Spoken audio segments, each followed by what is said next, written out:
Palakkad KSRTC ബസ്സിൽ കടത്താൻ ശ്രമിച്ച 10 കോടി രൂപ വില വരുന്ന 6 കിലോ സ്വർണ്ണക്കട്ടികൾ പോലീസ് പിടികൂടി. സംഭവത്തിൽ ആലപ്പുഴ സ്വദേശിയായ നിബിനെ പോലീസ് അറസ്റ്റ് ചെയ്തു. എറണാകുളത്തെ വസ്ത്രവ്യാപാര സ്ഥാപന ഉടമ റഹ്മാൻ പറഞ്ഞതനുസരിച്ചാണ് സ്വർണം കൊണ്ടുപോയതെന്ന് നിബിൻ മൊഴി നൽകി. കോയമ്പത്തൂർ ജില്ലാ അതിർത്തിയായ KG ചാവടി പോലീസ് സ്റ്റേഷൻ പരിധിയിലെ വാളയാർ ചെക്ക് പോസ്റ്റിൽ നിന്നാണ് സ്വർണം പിടികൂടിയത്. തമിഴ്നാട് പോലീസിന്റെ ഹൈടെക് ചെക്ക് പോസ്റ്റിൽ സ്വർണം കണ്ടെത്തുകയായിരുന്നു. കോയമ്പത്തൂർ ട്രാൻസ്പോർട്ട് ബസ്സിൽ പോലീസ് നടത്തിയ പരിശോധനയാണ് സ്വർണ്ണവേട്ടയിലെത്തിയത്.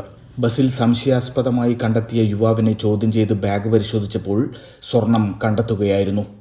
കോയമ്പത്തൂരിലെ ഉക്കടം സ്വദേശിയായ സുരേഷിന് കൈമാറാനായിരുന്നു നിർദ്ദേശമെന്നും ഇയാൾ പോലീസിനോട് പറഞ്ഞു. പിടിച്ചെടുത്ത സ്വർണം ആദായ നികുതി വകുപ്പിന് കൈമാറി.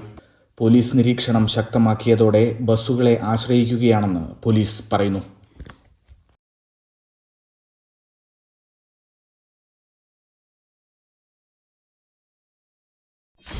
.view news. കാഴ്ചകളാണ് ലോകം. കണ്ടു തുടങ്ങുക.